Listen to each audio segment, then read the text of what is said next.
so many rules in 40K, hundreds of events, and constant updates. Skip the learning curve of Warhammer and join the pros.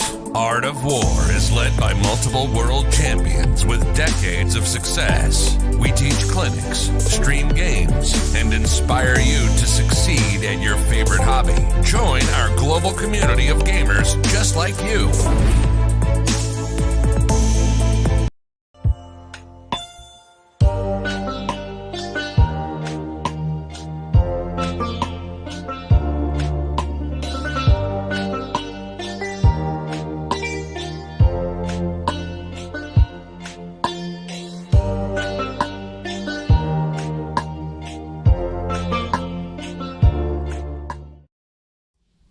Hello, welcome everyone to another exciting Art of War YouTube video. We are here, live, on YouTube, bringing you another one of our infamous tier lists. I'm John Lennon, joined today by the one and only, magnificently humble Richard Siegler. Enormously humble. Enormously humble. Simply the most humble.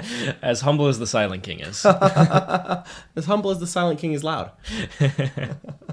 Alright, we are here, as a matter of fact, ranking the top 10 named characters in Warhammer 40,000. Yep, a couple weeks ago, Jack and I sat down for a tier list, and we're talking about the top 10 units in the game.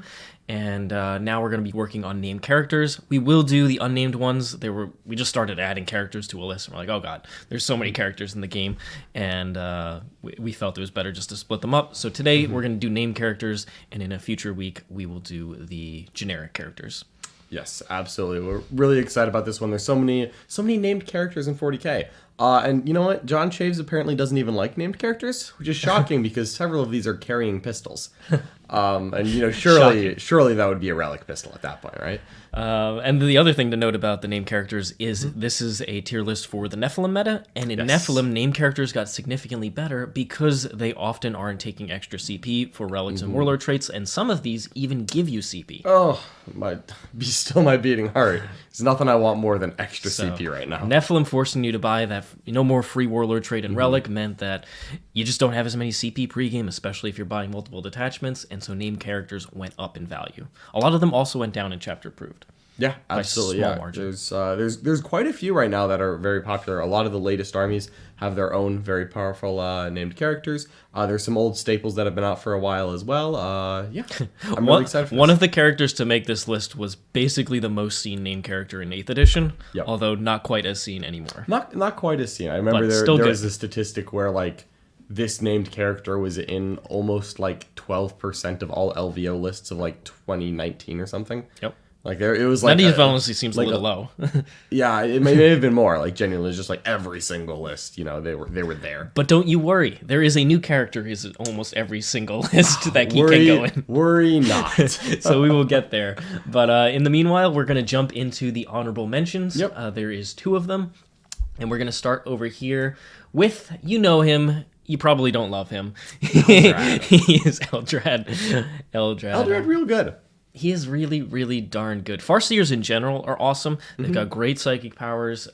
He is in Uthway specifically, so he gets access to those extra rerolls on the Fate dice. Exactly, yeah. He casts more than a normal Farseer without costing that much more. He's tougher than a normal Farseer, and he rerolls his casts. And of course, because he's Uthway, he gets a benefit to cast his first spell, so he's a very reliable caster. You know, a Farseer is just a great HQ choice for Eldar. You may even see them in some upcoming tier lists. But Eldrad's just a better one, right? He's just like the better version of a Farseer for not that much more. His biggest weakness in my mind is that he is locked to a specific craft world, but it's not that he's locked to a bad one. Nope, Uthway is one of the ones you do see. Exactly, he's one of the best. If Morphin Vol is in top 3, we would peacefully riot. Peacefully? I would riot. John would riot. You know John. Storm and Morven is number 1 in my heart. So, Eldrad, if you are taking Uthway, he's automatic. Outside of that, obviously you aren't seeing him, but Uthway is one of the craft worlds that is in contention. I think it's top 3 for sure. I would say it's top 3. Yeah. So if I'm considering a craft world, Uthway is the one one of the ones I'm looking at. Meta dependent, it could be the one that you actually want to run. Exactly, and like some of the value with him is just because he gets those caster rules. You have a relatively high value cast spells for Eldar, but then they're all super valuable. So passing them is amazing, and you don't always want to use CP, especially Eldred's great for the +1 CP power because you never want to use a CP reroll on that because that doesn't make sense. But like, he's just basically auto passing it at a certain point because he's +1 to cast on his first cast, and then he rerolls it for free, and then you use a fate dice on one that you have to pass, and then like you have like the low value ones that you don't want to use a fate dice on, like Will of Assyrian, but that's still really good to pass, and just like reroll fails, we're good. Yep. So Eldred, number 1 in our hearts, but just get an honorable mention here. Super value. All right, heading over to a character who did make the top 5 the last time we did the named characters, I believe. Heading over to the Draz. He is probably Anthony's favorite model in the entire game. He 100%. He kisses Only him with his warlord trait. He kisses him on the forehead every night before he goes to bed. And, Absolutely. This man is made of pure violence. Yeah, well, that's this thing, is that Drazar doesn't really buff people, like, except that he makes Incubi more violent. Yeah, +1 to wound is +1 to wounds are real good. But like, he only buffs Incubi and himself, for he is himself an Incubi, and is inspired by his own violence. This guy's just an efficiently costed, like, murder sheet. Yeah, he has access to high AP, multi-damage, a ton of swings, with a Warlord trait for full rerolls to hit and wound is outstanding on him. And he's got fight twice in there as well, and a potential fight last if you beat their leadership with the mask. So he's difficult to charge. Like, he hits so darn hard. He's also, like, shockingly tough. Yeah, he's T4 on, like, a lot of the units 2 there. 2-up armor, 4-up invul, -1 damage. Yep. Like, he dies, but, like, not casually. You don't just send someone in and be like, oh, yeah, they'll kill Drazar. You're always like, I might have to overcommit a little bit here. Yeah. Drazar. When you're worried about a bunch of Drukhari characters, it's not easy to take down all of them in a turn. He's the hardest one to get. And that means that he often gets multiple rounds of fighting twice, and that's just a problem. Plus, he makes the Incubi good. Yeah. And Incubi are pretty much automatic. You're almost always taking minimum 15 in pretty much every single Drukhari list. So he is naturally able to buff units that you want to run. It's not like you have to force them in. Yeah, he's a fantastic combat character even when he's not your Warlord. But if you make him your Warlord, you just get free rolls to hit and wound, which is just value town. Because, he's a great character. He's always, he's often +1 to hit, often +1 to wound, or always +1 to wound. So just, get some rerolls in there as well. Murder everything. Yep. All right. And then turn 2 onwards, advance and charge access. Oh, yeah, casual, right? Can't forget about ability to fall back in charge with a strat. Like, he's money. All right. Heading over to number 10 on the list. We did briefly allude to him. To who this was going to be. Mr. Araman himself. He is what is he? The head of the head of the Thousand Sons, basically, outside of Magnus. Yeah, outside of Magnus, he's definitely like their most prominent leader. But he's also teamed back up with Magnus. They've reunited for their own nefarious ends.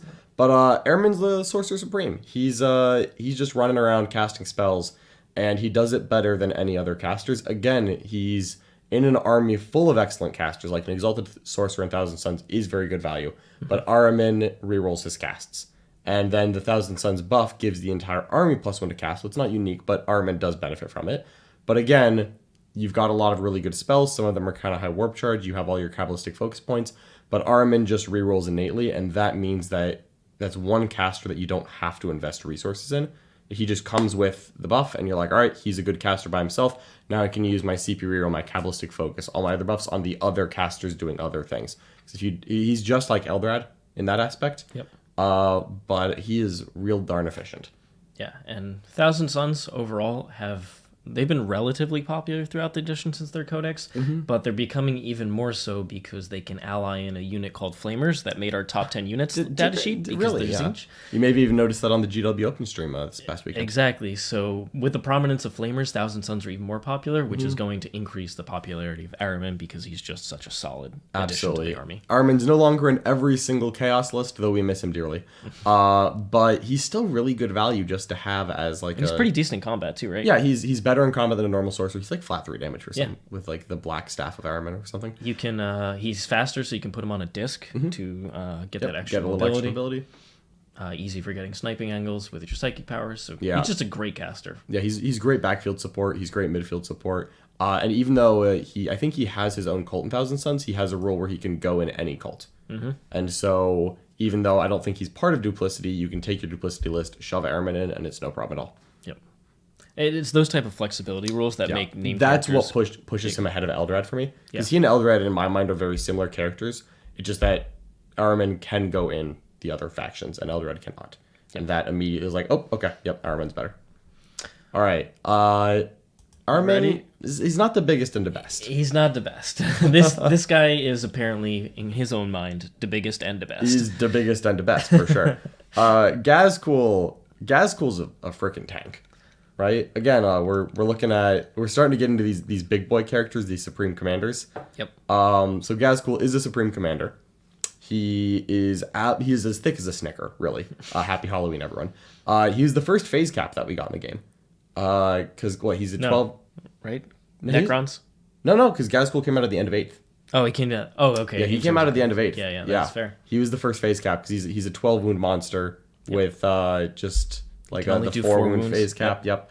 I don't think you can heal him anymore, but still, we've seen Gaz emerge a lot recently in kind of like the Orc Renaissance that we've had, where like Orc players finally accepted they're not a shooting army and just went back to the old ways. The old ways is the best. Yeah. So, we've seen it recently with...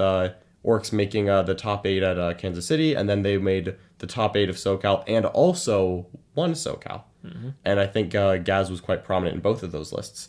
And because I think Sean Naden was top 8 at both of those events with Gazcool in tow, and then Ben Urich won with a Goff Orc list. Yep. And Gaz is Goff's, but he's a Supreme Commander who can go in any list. Mm-hmm. He calls the Wog better. He hits harder than a normal boss. He's tougher than a normal boss. He's like an aura of reroll hits, I think, in combat for Goffs. And with the exploding 6s. Yeah, and then of course Goffs get exploding 6s, so reroll hits is good. Gaz is just great. Yeah, the fact that you can take a couple shooting units, and because you get both parts of the WA rule, that's huge. Yeah, you actually get a lot of value out of having a mixed army. Even though you're leaning heavy on the melee, you can run a couple shooting units. It doesn't feel bad because they do get the extra AP. Yeah. And that matters a lot. 100%. Because it does seem that now you have to have a certain amount of melee crushing board control to play Orcs. But you don't want the shooting units to be garbage without the extra AP and with Armor Contempt in the meta. Screens. You've got to be able to do it. So, yeah, Gaz, I think he's amazing. I think he's a vital part of almost every Orc list right now. Not too much more to say about Mr. Gazcool. I mean, he also is one of those few characters that degrades better. When he degrades, he actually gets stronger. And that's fair. The extra attacks as he degrades, it does matter. It really does. I got hit by Gaz, and I had the choice to interrupt. I'm like, if I interrupt, he's more likely to kill me. All right, we're not going to do that. Yeah. it's like I'll try again in a different phase. But basically, Orcs are all about threat overload with a lot of resources, and then the characters clean you up, and they can trade efficiently because the fight on death, and Gaz is just another roadblock in the way to deal with. Yeah, and Gaz also, he's great into some shooting armies where you can throw him up in front of a Tau army with all your characters behind Gaz, and just be like, all right, 4 wounds to Gaz, and you're not shooting the squid boss. And the Orc secondaries got updated. There's one where just a war boss has to be standing on an objective. It's your warlord. It has to be your warlord, which and if he's in the Supreme... If Gaz is there, he's the warlord. And yeah, it's 2 points if you hold an objective outside your deployment zone at the end of the turn, which Gaz just walks their turn one's mine. He's just there. And then you get points for killing a 5-man unit, for wounding a monster, for killing people in combat. There's all kind of buffs that he other ways to get points. You can have Gaz get 5 points a turn with the biggest and the best, which is the most Gazcool secondary I can think of. It's perfect. So the fact that he synergizes with the secondary game is also a big bonus. Yeah, absolutely. Calls a good wah, hits hard in combat, buffs the army. He happens to be Goff's as well. I'm all about it. All right, number 8, I think is very appropriate. As a matter of fact, I may have been thinking about 7 for this character, and I decided, you know what? I feel like 8's the right number here. Scarbrand, number 8. Tell us about Mr. Scarbrand here. Well, Mr. Scarbrand is a new arrival here. He just came out with the Demon Codex. We've seen him in a lot of lists that are making their way towards the top as demons are starting to pick up steam in the competitive meta. But of course, Khorne is, Khorne's number is 8. So Scarbrand, even though he's kind of mad at Khorne still, had to go in as number 8. So Scarbrand's the named Bloodthirster, and for that he gets Warp Locus and an extra 2 wounds, and he lost his wings and he's slower, which makes him sound worse than normal Bloodthirster, but he has just that one important rule where you're like, you know what? Just for that, we're taking him. And that is his ability to trap people in combat. Because anytime a unit's within 6 inches of Scarbrand and it wants to fall back, you have to roll, I think it's 3d6. I believe it's 3d6. And roll under your leadership to fall back. It's kind of like the old Epitome. Yeah, it's like the old Epitome. And then, of course, Scarbrand is a demon and therefore provides some -1 leadership as well as, if they're in combat, they're probably in combat with demons. Yeah, or Warp Storm points. Yeah, there's so many ways to make this messy. And then, of course, you've got Scarbrand giving a 6-inch or +1 attack for everyone, She does affect the enemy, which can be inconvenient, but it still makes some of your units like Bloodletters and Demonettes hit a lot harder, including Scarbrand himself. Then, of course, in combat, Scarbrand is a literal monster. He ignores invulns with his big chop attacks, and his big chop attacks, so it's like 10 attacks at like strength 16, AP 4, damage D3 plus 3, ignore invulns. Like I saw over the weekend, I saw this man touch the Silent King and get both Minears and the Silent King in one volley. No turning off invulns is huge. Yeah. Once there were no saves involved, it was literally just a math exercise. I also seem to recall that Scarbrand is like the one monster who does his weapon skill not degrade the same as a Bloodthirster? You know what? Shoot, I'm actually gonna check on that. I'm not 100% on that. I know that a Bloodthirster degrades worse. Like his weapon skill, it seriously worse. Does degrade. I seem to recall that Mr. Scarbrand is one of those characters who maybe degrades a little bit better than average. So the other thing you could do is if you're running Bela'four, you could bring him in with the Warp Locust, correct? Yeah. So even though he's slower overall, since he doesn't have that fly keyword, his wings got ripped up. Well, he can come in through the Warp Locust, and you can get him into combat that way. Okay, so Scarbrand gets more attacks as he degrades, but worse weapon skill. So keeping him on top bracket is probably still a good investment. But, I mean, he's 8 attacks base, which means he's 9 because of his own aura. And yeah, just starting off with 9 attacks at like, strength yes, AP no, damage, get off the table with no invulns involved. Ugh. Scarbrand's a monster. Yeah, I think he's really good in the shooting heavy matchups. A little bit less good in melee matchups because when 10 sanguinary or like 7, 8 sanguinary guard come in and get +1 attack against you, not ideal. I always joke that the game was not designed for a universe where Repent should get 5 attacks each, and that should not be allowed to exist. But old man Scarbrand can really provide on that one. So Scarbrand, number 8. Heading over to a Supreme Commander, it is Shadow Sun. She is the Supreme Commander of the Tau Sept, of the Tau Empire in general, but she is Tau Sept. So what does she do? Well, she's the Chapter Master for Tau, so you get full rerolls to hit on one of your units. And then in addition, she's also essentially a commander, so you get reroll 1s for those core units. And then on top of that, her Warlord trait, which if you're taking her to the Supreme Command and taking her with Tau Sept, so you might as well. It's Exemplar of the Kalyan, which is the redeploy. It synergizes very well with the modern Tau list, which want to be running 2 Sunshark bombers for an Alpha Strike. So they can go back in reserve if you go second. Otherwise, you can redeploy other units and do plenty of shenanigans. So great Warlord trait on her. And she also has decent amount of guns. Her auras are extended, not only from Tau Sept, but also her drone. So it's very easy to buff various units that are in different parts of the board if she's strung out because she has those extended aura ranges. She is value character. She's relatively cheap for what you get for her.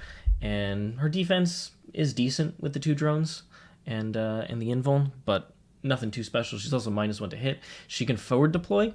So she could kind of block out what your opponent's trying to do, maybe just like put their own forward deployer on an objective. You deploy her first, and then use Exemplar of the Kalyan to bring her back. Yeah. So there's a lot of like little things you can do with her as well. She's just a great She's value not character. expensive. Yeah. She's not like a huge damage dealer. She just seems to me like she's a great quality of life character for a very good budget price with like no downsides. She's part of the reason that I think Tau Sept is easier to run than Farsight Enclaves. Yeah. Because it's just so easy to be in range of her auras and the ones that you want. Exactly, because she gives out the full rerolls to anyone. It's not just Tau Sept, but then her Warlord trait really helps, and also because she's a Supreme Commander, she doesn't count as a detach. She doesn't like take up a detachment slot for a commander. Yep, which is 1 per detachment outside of Farsight Enclave. So it gets you're basically looking at maybe 2 commanders. She lets you bring a 3rd in Tau Sept. Exactly. So great quality of life. She doesn't hit as hard as like a full buff commander, but she doesn't take up a detachment slot essentially because Supreme Command is free, and then you weren't probably going to take 3 anyway. Yep. So I think she's great. Now we got the little love and support in there for Farsight. Farsight would clean her clock in combat. That's in combat, no questions asked. But again, one of the main things that you're seeing here is that one of the strengths of Shadow Sun is that she can fit into almost any list and is very versatile. Yeah. She pretty much is restricted to mostly Tau Sept lists now because Tau have really want to take 3 Warlord traits in pretty much every single list. And if she is non-Tau, she's in a non-Tau Sept list in the Supreme Command, she's your Warlord, she's taking up the trait, but her trait only benefits her because it only benefits Tau Sept units. So if you want to not run her trait and run it on someone else, she's still the Warlord and you haven't bought her a trait, which means you don't have 3 Warlord traits at that point. You can only have 2. Yeah. So if you want to run a 2 warlord trait Farsight on Clive's list, then you could totally put Shadowsun in no problem, but it's a little bit trickier than just going Tau Sept guns. Yep. All right, we got a sweet super chat here from Zlack Gunyon. Thank you so much, Zlack Gunyon. It got here late. Have you gotten to Badruk yet? He just didn't even make the honorable mentions, unfortunately. What? Well, hold on. For all we know, there are still 6 slots to reveal. I'm not going to spoil it for this man. You never know when Captain Badruk might actually be the #1 character in the game. Now, when we do top 10 pirate characters, you can bet you he is going to make that #1 slot. We should have done like a Halloween tier list. Top 10 character costumes. Badruk would have been #1, 100%. Just for you, Zlack Onion, we're putting a tier list of top 1 pirate characters in the game right in the middle of this tier list. It's a double tier list Tuesday. #1, it's Badruk. But that's the last time we're going to mention Would it him. Actually be Prince Uriel, because he's also a pirate? Yeah, but the Twilight Spear's not even that cool. He also, he kills Tyranids, and I'm not really about that. Yeah, no thanks. I'll take the other pirate. All right. Heading over to number 6 here, it's another Supreme Commander. This time, brand new model. It's Uthar the Destined. This guy is now 160 points, so still relatively reasonable for what you get. Relatively defensive with that Void Armor and just good stats overall. But what does he actually bring to this army? First of all, he's a high call, so he's the Chapter Master. He gets the call rule, so reroll 1s. And he also has he has a cool rule called the Destined, which means he reduces every incoming damage. So Scarbrand's attacking him with his flat 3 plus D3 damage. It's 1, John. It's 1. You know, you told me this morning that he's not even that tough, and I kind of nodded, and then I forgot. No, I said he is tough. He doesn't do that much else outside of being. The flat damage one is lol-tastic. It is hilarious. So he can tank a decent amount. What else does he do? His main rule is being able to, I think it's called Ancestor's Grace. It is being able to switch a hit, wound, saving throw, or damage roll. I believe damage as well. Yeah. Yep, I think it's any of those 4 to a 6. Now, he is restricted to the Great Arthurian League. He's a named character for them, so he can't be taken... His biggest weakness. Yes, exactly. He can't be taken in Emir or any of the other ones because he's not going to be doing very much of anything there. So he's restricted to Great Arthurian. It's a good league, but it's not, in my opinion, the best one. So he might be not seen too often because of that. But being able to flip a 6 is crucial now that Leagues of Votann were nerfed, and their Judgment Token hits no longer count as a 6 to wound. Yep. So it's very hard to proc, very inconsistent at least, to proc the Magna rule, which means that damage spills over on a 6 to wound. Well, guess what? Being able to flip a 6 means that Magna weapons will get their effect if they're nearby Uthar. He also can do a synergy with a Einhir champion, who can take the Mass Hammer of Doom relic. Which, oh my god, yeah. 6s to hit are flat 3 plus D3 mortals, and you just go ahead and roll the first couple dice and see if you roll any 6s. If you do, it's awesome, because then you flip that last one to a 6, and you're like, cool, you're taking a ton of mortals all at once. So there's good amount of synergy. That rule is super synergistic because it's a rule that interacts with pretty much every Judgment Token rule. Very, very useful. Yeah, and he hits in combat a little bit harder than a normal call. He doesn't hit so hard that he's like Drazar. He doesn't hit as hard as Drazar. No. But he buffs the army very well. He's very defensive. He's not that expensive. 160. Does he have to be a warlord if you take him? He has to be in the Supreme Command. Oh, in the Great Arthurian League? Because he is also an HQ choice. Like, Morv involves a Supreme Commander, but I kind of put her in a battalion every time. I believe that I'd have to look if he has the rule where he has to be the warlord. But if he does take a warlord trait, he ends up getting 2 traits, which are both pretty decent, right? It's the extra Judgment Token one, and it's the... It's Experienced Eye, which lets you pick a second unit to get a Judgment Token. And then it also gets the generic warlord trait at the same time to extend his aura ranges and command phase abilities. Yeah, it's like a Logan Grimnar kind of. So 1 CP gets you both of those. It's not bad. Unfortunately, you can't put the same judgment with Experienced Eye. You can't target the same unit and try and get them up. But Great Arthurian League already has the benefit of counting them as having 1 additional, and with their strat, you can get to 3 very easily anyway. Absolutely. Yeah. So he's enormously synergistic with the army, specifically Great Arthurian League. All right. That's Uthar. We're into the top 5. You ready for this? Boom. You know him, you love him. People say he's not that good anymore. You're just wrong. It's okay to be wrong. It's perfectly okay. There's one thing that's not okay, though. And that's not dropping a like on this video. we got to put in the middle here. If you're watching this, please give it a like, a share, subscribe, and then we can go back to telling you all about how Baharoth is an amazing Phoenix Lord, even though he's the most expensive one, because he's the best. He, by like a significant margin? Yep. He's Baharoth. He has pretty much everything. So yeah. First of all, he's just solid in melee and shooting. He's just got they're both 2 damage, correct? Yep. Just yeah, good volume of multi-damage. He's got 6's auto wound. 6's to hit auto wound in shooting, 6's to hit explode in combat. Weapon skill +6 skill 2. He jumps around, he's fast, he flies, and he never gets hit back. He's not crippling damage. But he's good ship damage in shooting. He's good ship damage in combat. He never gets hit back because he teleports around. The GW events are actually ruling that he can teleport even if he is based in combat, which has made my life harder. Yay. Why? Exactly, why?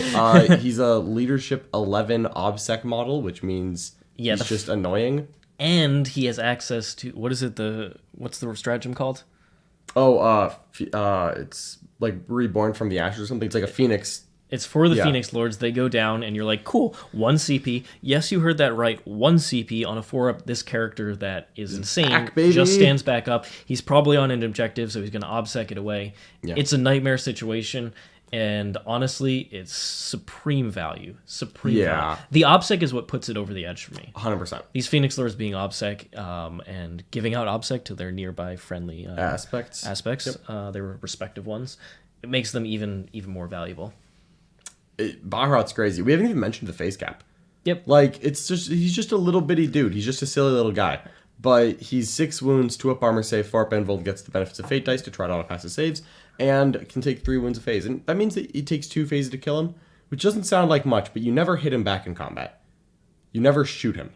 Yep. So, like, it's like, ooh, and what 2 phases am I planning on here, right? Still doing psychic is hard. Yeah, getting to psychic, because he's going to teleport behind a wall, then he's going to fly 14 out and find someone. There's a bunch of Farseers nearby defending him with anti-psychic. So Ugh. It's actually a nightmare, and as you will see, apparently putting phase caps on units that have less than 9 wounds and can't be targeted otherwise, it's a problem. It's real good. It's a problem. It's real good. Yeah, characters that but to be benefit. fair, with Baharoth, it wouldn't even be that big of a deal because he just teleports. Yeah, away. like when do you hit him?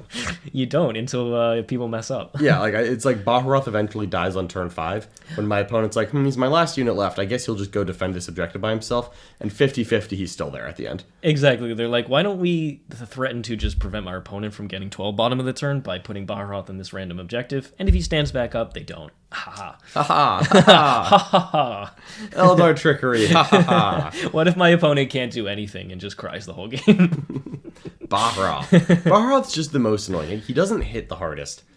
But like it's just that it's every turn and he just like grins and teleports back like, oh, I wasn't even here.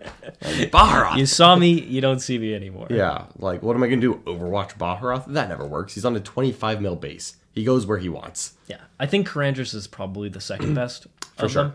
The forward deploy is extremely powerful. Karandras is also really good. Also hits like an But Baharoth never getting hit back makes the phase cap somehow even worse. All right, heading over to number 4 here. It is the Dark Master himself, Mr. Bela'four. Bela'four. So another demon The makes Billy the list. Goat. This guy is a tank. Yeah, so like Bela'four is he's expensive. He's a big boy, but again, Supreme Commander getting a lot of love here. Also can go in any god demon army because he has all 4 gods. Wow, these characters that go in any kind of army really picking up steam here. Is it good, John? Yeah, it's real good. So like Bela'four, he's 420 points, but he hits pretty darn hard. He buffs pretty well. He's a warp locus and he tanks. He tanks. Conventional damage into Bela'four just like fades into mist.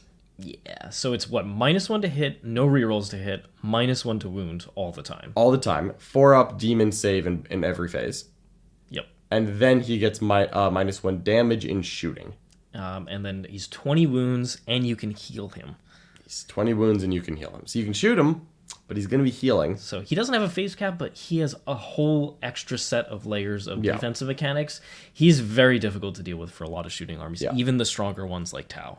Exactly. And he unlocks Warp Locus, so he can bring in anything because Bela'four, who is again awesome, Bela'four just is all 4 gods. So he can bring in any demon unit. So Scarbrand, who's Scarbrand! relatively slow, he wants to get into combat and tag Scarbrand things. in. You're just like, cool, Bela'four survived turn 1, turn 2, bam. Bang! All of a sudden, a Scarbrand is right on top of you, and it's a problem. No, it is a huge problem.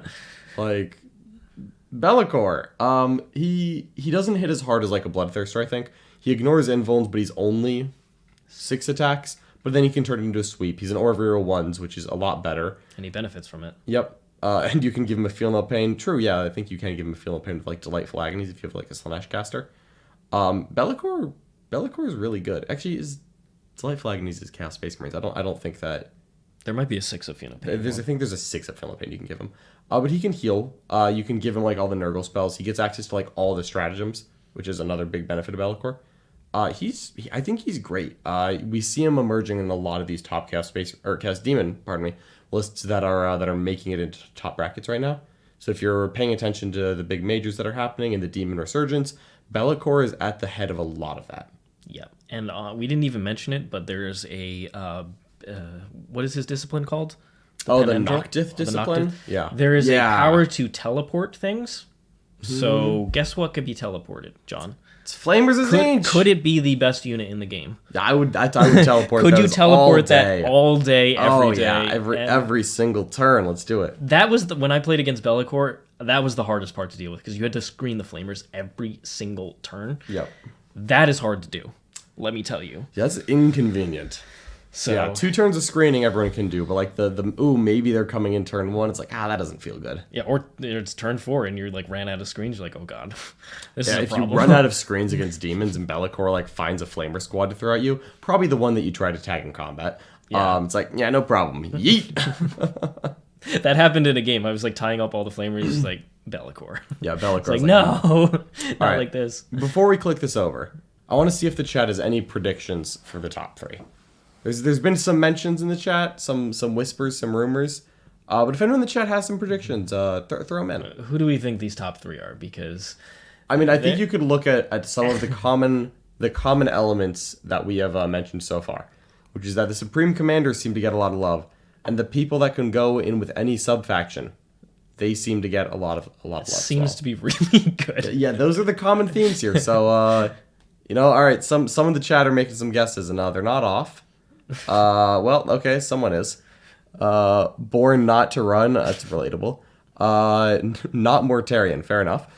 All right, I think we're getting there. All right, you ready for this? Number 3, my favorite. Boom. Morvenval. She was number 1 in the last time we did this, I believe. She was. I think she went up like 10 or 15 points since then, but no problem. She's still... Did she start at 260 and now she's 280? She started at 265. And now she's 280. And now she's 280. Okay. She's still totally fine for 280. I have no problem paying those points because Morvenval is in every Sisters battle list I have written with this codex. Every single one. Storm and Morven came on the scene and just slam her in the list. Let me tell you what Morvenval does. Everything. Everything you could ever want. She's a Supreme Commander. She's sanctified, so she goes with every order. But don't worry, she also... Ren 40k, what are you even talking about? Ren just completely distracted John by telling him that he talks positively about Sisters but doesn't play them because he's a Xeno. Do I need to go like... You're a straight up Tyranid, John. Boosh. I mean, I am a Tyranid. I'm the Swarm Lord. But also, like, I'm going to go get my Best in Faction Sisters trophy. Like, come on. Get out of here. Called out. Yikes. All right. Morvenval. She's sanctified so she can mix with any order. She's Supreme Commander so she can be in her own... detachment, but she's also an HQ so she can go in your battalion. She's a Captain Aura, she's a Lieutenant Aura, so she's great buffs. She picks a core or character unit in your command phase and gives them full rerolls to hit and wound. Morvenval, like what good buffs. She's a 9, she's an 8 wound character, less than 9. So she's very hard to shoot, she's very tough. Let's talk about how tough she is, because I think these top 3 characters all deserve a breakdown. So like those are the buffs. Morvenval, she's great at buffing people. Again, reroll 1s to hit, reroll 1s to wound aura, gives a unit full rerolls, and then they send them off from the way. She is vital. She's vital to how Sisters play the game. She literally defines the missling playstyle that they're so good at. Mm-hmm. It's mwah, but she's tough. She's T5, 8 wounds, 2 up armor, 4 up invuln, armor of contempt, half damage, 4+ to ignore mortal wounds, and she get benefits from Acts of Faith, which means that she can use Miracle Vice. So anytime you're hitting Morvenn Vahl, everyone's always like, oh, I'm going to go kill Morvenn Vahl. I'm like, probably not. It's like, no, I'm going to. I'm like, all right, give me 5 minutes and check in. And then it's like, all right, here's 6 saves. I'm like, all right, I'm going to roll 4. I failed 2 of those. All right, we're going to modify that one. Oops, that's a pass now. Okay, well, I can't die anymore. Let me roll 1 more. All right, I'll just auto-pass the last one. No problem. And then I half damage the one that I actually failed, and she's got 6 wounds left. Then she starts spinning up that sword and is like, death. Morvenn Vahl is tanky, and she hits. She shoots like a dreadnought. She has a strength 6 heavy bolter and a cyclone missile launcher, or a paragon missile launcher, which is the exact same as a cyclone. But early game, she's a good shooting unit because she can't get shot back, and she can benefit from her own rerolls to hits and wound. So if you're not sending melee missiles, just have her buff herself and just get full rerolls to hit and wound and shooting. You don't really need that in combat though, because her warlord trait is Righteous Rage, full rerolls to hit and wound in combat. And she does hit in combat. She's got 5 attacks, strength 8, AP 3, damage 3, mortals to wound on 6s. But once a game, she fights twice. Yep. And again, full rerolls to hit and wound. And she's always going to have exploding 6s because that's what you take with sisters when you take the passion. So she hits hard in combat. She's tough to kill. She buffs the army tremendously well. She's very easy to put into a list. Everything I could want. Pretty much auto take. She is auto take. Storm and Morvenn. She was number 1 the last time we did this tier list. Sisters have aged like fine wine because they've gotten better. Sisters have gotten better. Sisters have gotten better. So I love seeing Morvenn Vahl in every list, and I love putting her in every list, and I love using her on the table. She's my favorite named character to play with in the game. She's so much fun. She hits so hard. She's a great late game piece. She buffs the armies so well, and she never lets me down. Yep. She arguably could have been number 2 here, in my opinion. Yep. But I think the number 2 is a little bit more valuable to the army specifically. It does a lot more for that army. Whereas Vahl, you could take a Sisters list without Vahl. It's less efficient. It's not as good, but it's still good. Agreed. Morvenn Vahl was a tight contender for the number 2 spot. We kind of saw it as the top 3 characters was very clearly defined. Yep. And one of them was just far and above everything else. There is one. It's Morvenn time. So let's get to the one that Vahl was competing with. And just like Vahl is John's favorite named character in the game, this one is mine. I've been playing him since the Codex came out. Mm-hmm. He was 450 points at that time. He is now 400 points. He's had 2 different decreases. So that is nice overall. Let's talk about his buffs. All right, this guy is a full rerolls to hit aura for shooting. Mm-hmm. Very efficient because Necrons have a 1 CP for Gauss weapons where 6s auto wound. So fishing for 6s, making units hit on 2s, which guess what? He can pick 2 different units since he's a Pharaon. +1 to hit, +1 to hit. That's shooting and combat. And then he is a aura of reroll wounds in combat, which puts things like Scorpec destroyers into a totally different stratosphere in terms of how efficient they are. Yeah, and it means that you can run something like the Obsec Dynasty instead of Novak and still have quite hard-hitting melee units. All right. Well, he's a boatload of other buffs. So he's got a aura of +1 move, like most of the lords do. Very cool there. He has access to the Necron's main anti-psychic defense, which is a normal Deny the Witch at 24 inches, and then he is always taken in the Supreme Command, and so that is a Zerican detachment, which unlocks the 1 CP 4-up Deny stratagem. That's only 18 inches, but that is enough when you need... Good. Most armies want to take Warp Ritual right now. They have to be in the center. Well, guess what? Silent King can attempt to deny that. So main way to prevent psychic powers... You at least force those characters to be further back away from you, which is nice. On top of that, he has a bunch of other rules that are outstanding. So he has his warlord trait's not often taken, but he has abilities to interact with the command protocols, which is Necron's army-wide rule. These are a little less important than they used to be. So one is being able to pick one of the protocols you've decided for a turn and make it count as 2 turns. This used to be incredibly powerful because you double up the +1 strength turn or the fall back and shoot turn or the +1 move. It's a little less powerful now that you can pick an army-wide one, but still useful. And then you can also, with Triarch's Will, swap out. So the ones that you don't have active, you can swap in at the start of a battle round. So you could leave something like the living metal one or maybe like the fallback and shoot and just swap into it when you need to. So there's still a decent amount of flexibility, and he's the only way that you interact with this rule. So it's very cool for that purpose. Yep.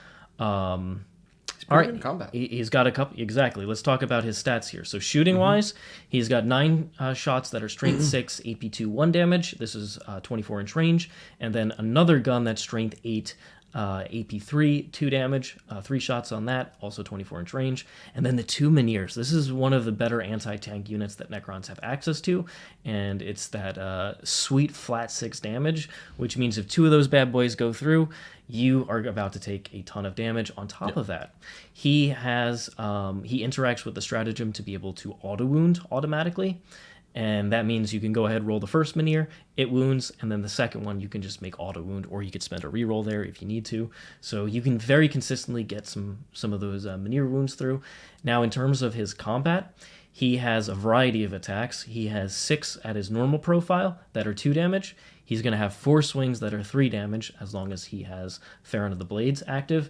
And then for Farron of the Stars, it is 3 additional 1 damage attacks. So he's got a whole variety of swings in combat. He was core briefly. He's no longer a core, so he doesn't get his own reroll benefits. But still, it's a good amount of combat. He's very efficient at picking up small MSU units. And that synergizes with a secondary, which is called Code of Combat, where you get a certain number of points depending on when you kill your opponent's units, either 3 or 4.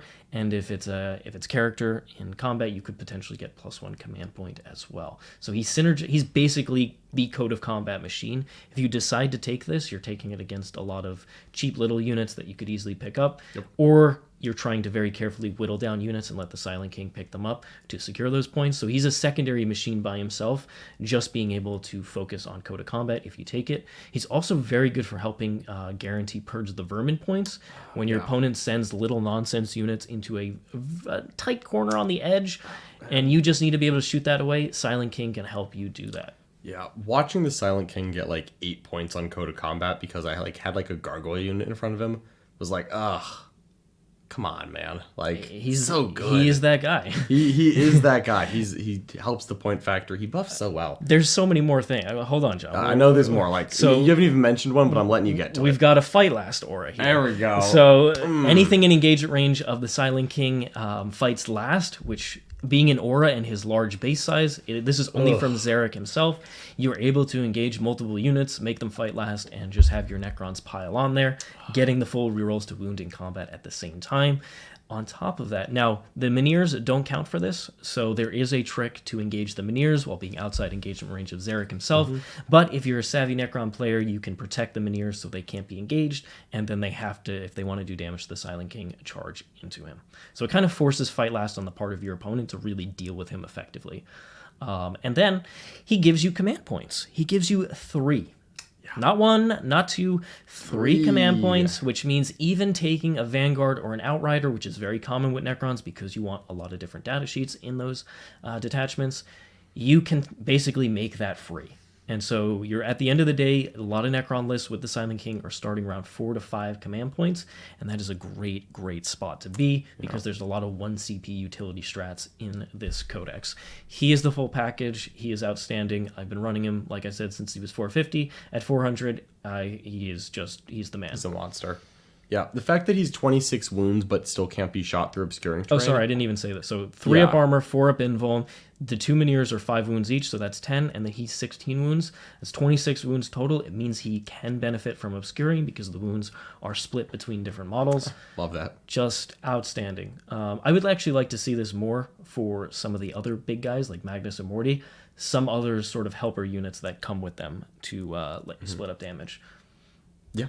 I don't know if the Primarchs make sense, but more units like the Silent King, I'd be totally okay to see that. Maybe you get 2 Nurgle champions and huge Terminators that support Morty, and that could be join cool. Join the Death Shrouds, 2 more turn. Yeah, exactly. Something like that could be cool because I really think a lot of these big monsters, if you're not willing to put phase caps on them, which I just don't like phase caps as a mechanic, I would rather see them at least benefit from obscuring. There you go. All right, before we move on, we've got to mention this super chat from Zlack Onion. Zlack Onion, we appreciate you. Thank you so much. But Zlack Onion has a question for Richard. Is Belisarius the worst named character?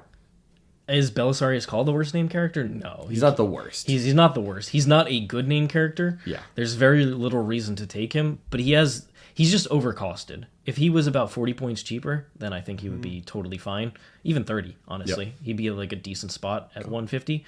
But frankly, he just... the problem is that a couple of those key rules for Mars interact only with core Cult Mechanicus. And Cult Mechanicus is a keyword that you probably don't know exists, but it does nothing. It does nothing. And because of that, it's a useless rule. If it was just core, it would be quite a bit more valuable. And even at 180, you probably still wouldn't see him, but he doesn't have terrible rules.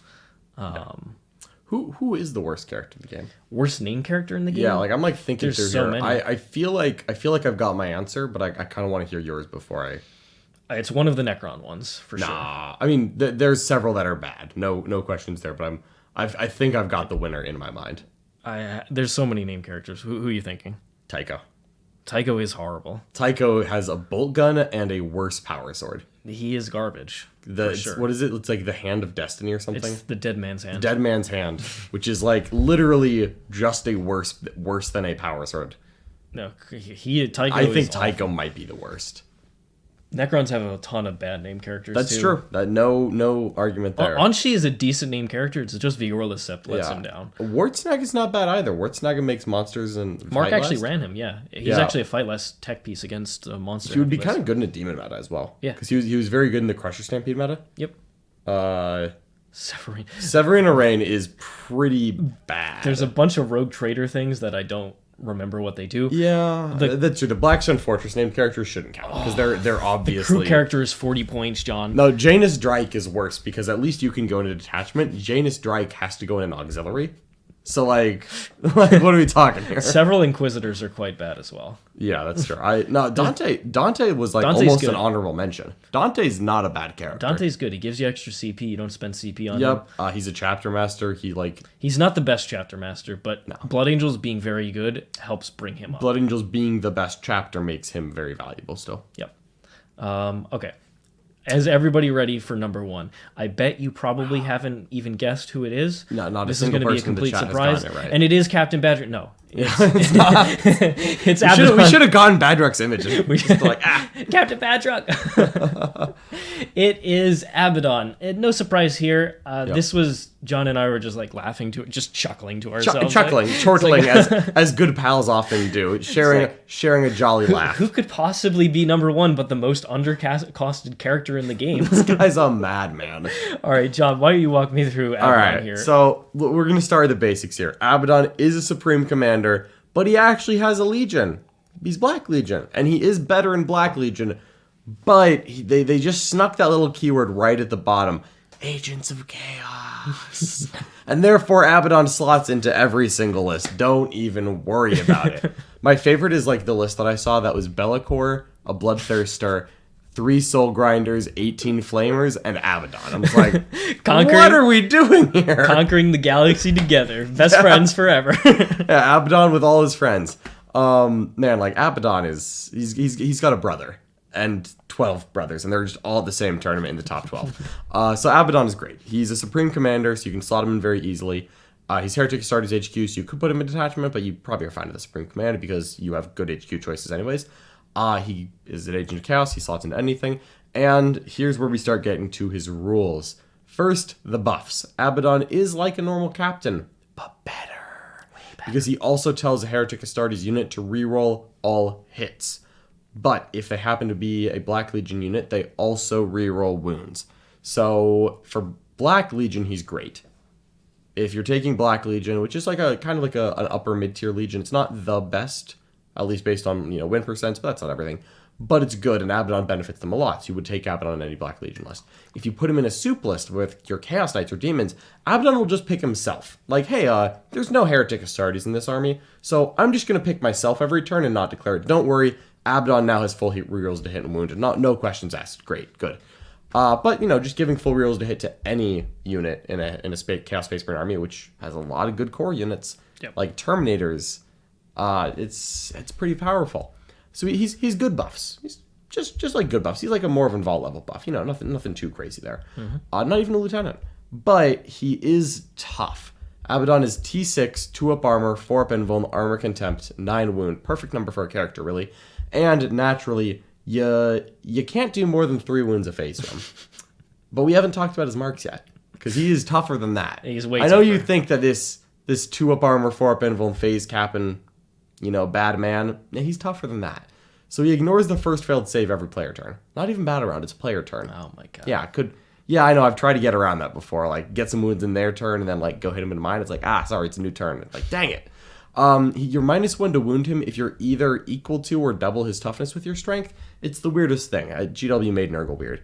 But yeah, if you hit him with a strength 6 into his T6, you're like 4s, and they're like 5s, mark a Nurgle, and you're like, dang it.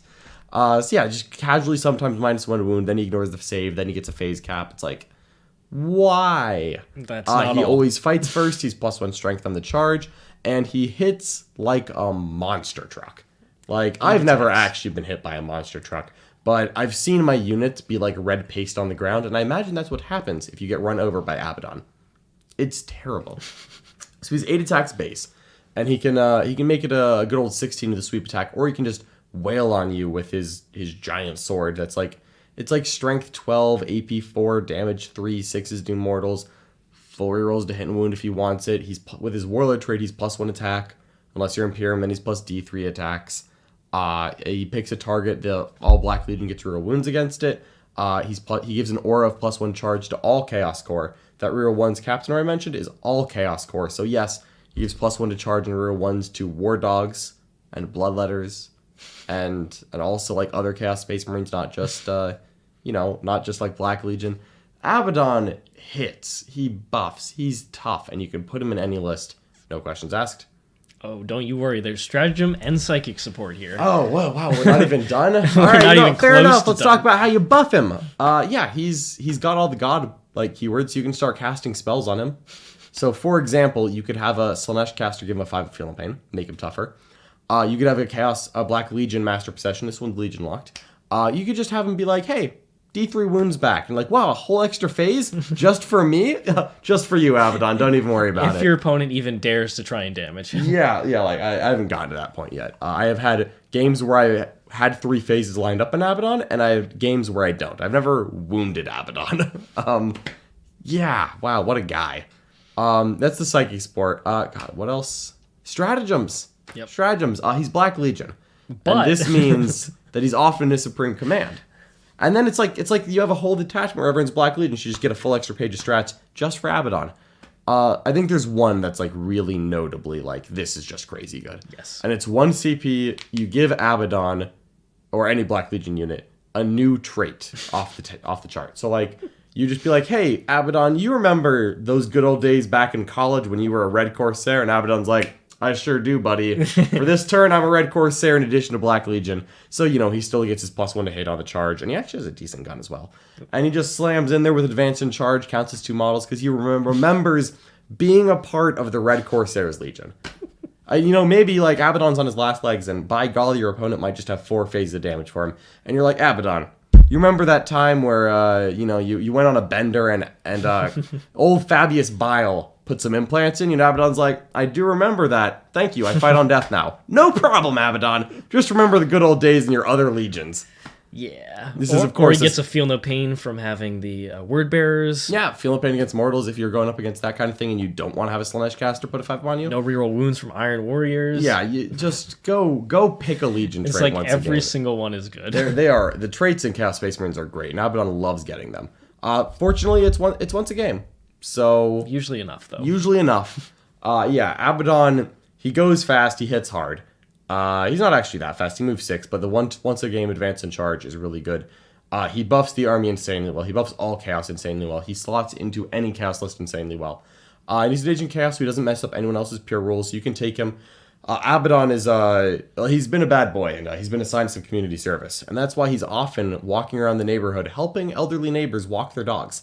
Abaddon, all of them at once. Abaddon hanging out with 13 war dogs, just being like, you know what, boys? Reroll 1s and +1 to charge. Go get them. And don't worry, you still get your secondaries and dread tests. Abaddon! Like, what a guy. Yep. And did we mention this was for the clean price of 300 points? You know what? I was saving the best for last. That is good value. straight up insanity. I don't understand how he could possibly be priced with this. Maybe they just added the phase cap on. They were like, all right, 300 points for this profile, and then we're going to add a phase cap and all this extra stuff. And like, what is going on? He is dramatic. Yeah. He's as undercosted as Flamers are in my mind. Just supremely undercosted for what you get. Abaddon's great.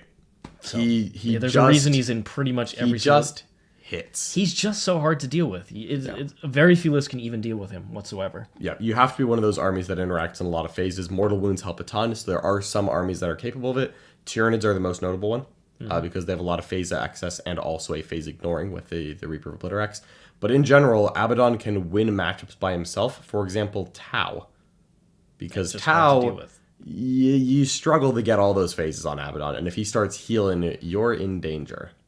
There is a one warlord trait specifically, Master of the Killing Blow and Farsight Enclaves, but that doesn't let you ignore Lookout, sir.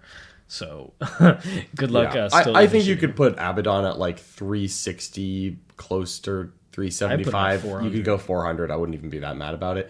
You could add a decent amount. Than the Silent King. Well, what makes me laugh is that like when you compare Abaddon to Morvenval, these characters are 20 points different, and like Abaddon cleans Morvenval's clock. Yeah. And I love Morvenval. She's my favorite. Oh, yeah, he is also infantry and therefore goes through walls, even though he's bigger than Morvenval. Yeah. So, like, Abaddon cleans Morvenval out, unfortunately. He gives the same buff as her. He hits harder than she does. He's tougher than she is. And he gives more buffs and is an agent of chaos and goes into every faction and doesn't just buff that. He's crazy. Yeah. But Morvenval is still like a top 3 character in the game. It's not like, I like to make jokes like every time there's a new 20 wound model, the guys make fun of me because I'm like, this is so much better than an intercessor for 20 points. And they're like, yeah, John, but an intercessor's garbage, so like that doesn't really matter. I'm like, okay, fair enough. But like, Morvenval's amazing. Yeah, when she's a top 3 character in the game, and Abaddon is like this much above her for 20 points. Yeah. There isn't an army in the game. There's not a faction in the game that would not pay 300 points for Abaddon. Not a single one. Every single one would just slot him. Yep, not a doubt in my mind. Like, the only downside Abaddon has in my mind is that if you take... we do have to mention Abaddon's Deny the Witch, because I actually forgot that he's a Khorne Chaos Space Marine unit and can 1 CP Deny the Witch on a 4+ within 24 inches. So, like, good luck interrogating him or taking Warp Ritual against that. Yep. Ugh. Absolute craziness. Ren 40k wants me to talk about my game 4 or 5 where I downed Abaddon with Spore Mines. I actually didn't kill Abaddon with Spore Mines, but I definitely took 3 wounds off him with Spore Mines, and then I cast Smite. Then I cast Smite 27 times. Yeah, we took care of Abaddon the old-fashioned way, without him making a save. Yeah, those are the named characters. I think that's it. So that's our list. There's a lot of good name characters. There were some mentioned in here, like the Incarn. That's fair. I was going to say, I think the Incarn was the one we missed on. Someone mentioned the Incarn. I'm like, you know what? The Incarn would be in my top 10 if I'd remembered she existed. I went through the Craft World spot, and I was like, okay, yep, Craft World, Eldred's the best one. Next. And it's like, oh yeah, Nina already exists. I think I would slot the Incarn as number 9. I think she would go right there, right behind Scarbrand. The Incarn is a very good data sheet. The Incarn is very good. Locked to Yunari. But Yunari has had some decent success. Yep.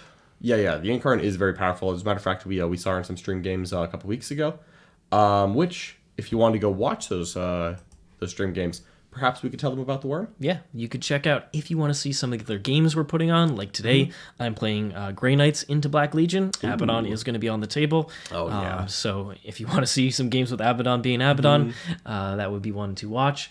And Wednesday on YouTube, we've got Leagues of Otan versus Thousand Suns. And then Thursday, you are playing... Tyranids of Hive Fleet Jormungandr against Jack Plain Orcs. Jack Plain Orcs. And maybe he'll have Gaz in there. Oh, boy. He just might. I'll ask him. We might see quite a few of these best characters. And if you want to see our strategy sessions, any of the master classes that we're about to release, as well as weekly Know Thy Enemies, meta list breakdowns, all that good stuff, check out the description below, the rworld40k.com/learn more, and there is a sweet 50% off discount code for your first month. Limited time offer, and with Black Friday coming up soon, this is the time to sign up. Absolutely. And hopefully you enjoy it. You'll get access to our full Discord community, which is international, and there's a lot of new friends to make in there. Absolutely. I think the Discord's honestly the best part. It's a great global community where everyone is focused on the same thing, which is getting better at Warhammer 40k. It's a great positive environment, so if you want to get better at the game, make new friends, get a part of the best community in Warhammer, sign up below. Yep. Also, tell us what you thought about our list. Let us know in the comments below. Give us a like, tell your friends about us, and keep on doing the And YouTube always algorithm subscribe. stuff. You got to give us the algorithm. Sub to the channel. Yep. Tell Richard how nice his hair looks today. That's what I want to always see in the looks chat. nice, right? It usually does. You're on point there. Absolutely. He wakes up this way, by the way. It does look like this. There you go. All right. Thank you so much, everyone. Thanks for hanging out, and hope to see you guys very soon, as we have tons of awesome content. Like I said, the debut of Leagues of Votan on our YouTube channel is coming up this Wednesday, so stay tuned for more awesome content. Thanks a lot. We'll see you next time.